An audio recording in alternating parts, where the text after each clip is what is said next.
पश्चिम बंगाल विधानसभा चुनाव के नतीजों में इस बार बहुत बड़ा राजनीतिक बदलाव देखने को मिला। मुख्यमंत्री ममता बनर्जी के मजबूत गढ़ में बीजेपी ने जबरदस्त सेंधमारी की।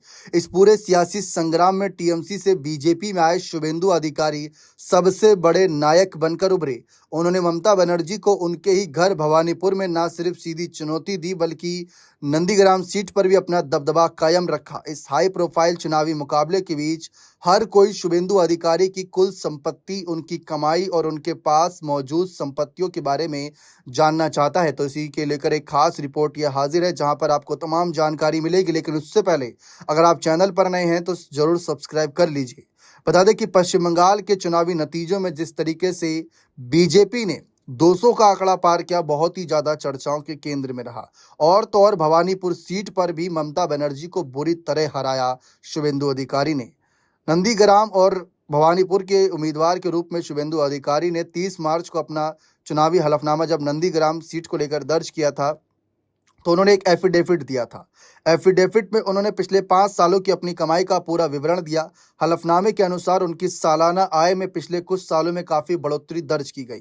वित्तीय वर्ष 2020-21 में उनकी सालाना आय 8,13,170 रुपये थी। इसके बाद अगले वित्तीय वर्ष 2021-22 में यह थोड़ी घटकर 8,08,461 रुपये हो गई। साल 2022-23 में उनकी आय 8,71,400 रुपये रही। इसके बाद के वर्षों में उनकी कमाई का ग्राफ लगातार ऊपर की ओर बढ़ा।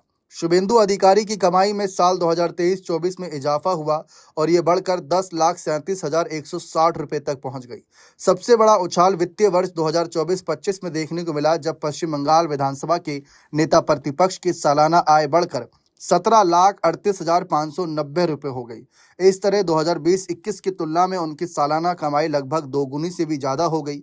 हालांकि आय बढ़ने के बावजूद उनकी कुल घोषित चल और अचल संपत्तियों के मामले में बिल्कुल उल्टा रुझान देखने को मिला, जिसने सबको चौंका दिया। शुभेंदु अधिकारी के हलफनामे में उनकी संपत्तियों को लेकर जो जानकारी दी गई, उसके मुताबिक उनकी कुल चल और अचल संपत्ति में बीते 5 सालों में गिरावट आई।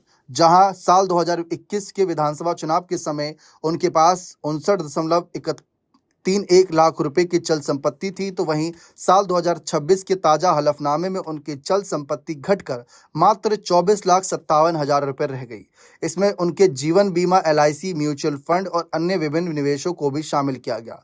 शुभेंदु अधिकारी की अचल संपत्ति पर नजर डालें तो इसमें भी 2021 के मुकाबले कमी आई। साल 2021 में उनके पास 61 लाख रुपए से अधिक की अचल संपत्ति थी, जो अब घटकर 46 लाख रुपए से कम की रह गई। उनके पास किसी भी प्रकार का कोई आलीशान बंगला नहीं, उनके पास किसी भी प्रकार का कोई आलीशान कह सकते हैं जो बंगला नहीं, उसकी चर्चा खूब रही। अचल संपत्ति के नाम पर एगरा में खेती की जमीन में उनका हिस्सा है, जो उन्हें विरासत में मिली थी और इसकी मौजूदा कीमत 1,05,000 रुपये है। इसके अलावा नंदीग्राम में उनके नाम पर 1.98 एकड़ खेती की जमीन है, जो उन्हें दान में मिली थी और इसकी बाजार कीमत 8 लाख रुपए है। कुल मिलाकर उनके नाम पर 2.46 एकड़ खेती की जमीन है। राजनीति में इतनी बड़ी पकड़ रखने वाले ममता बनर्जी के गढ़ को हिलाने वाले शुभेंदु अधिकारी के पास आज के समय में अपनी कोई निजी गाड़ी नहीं।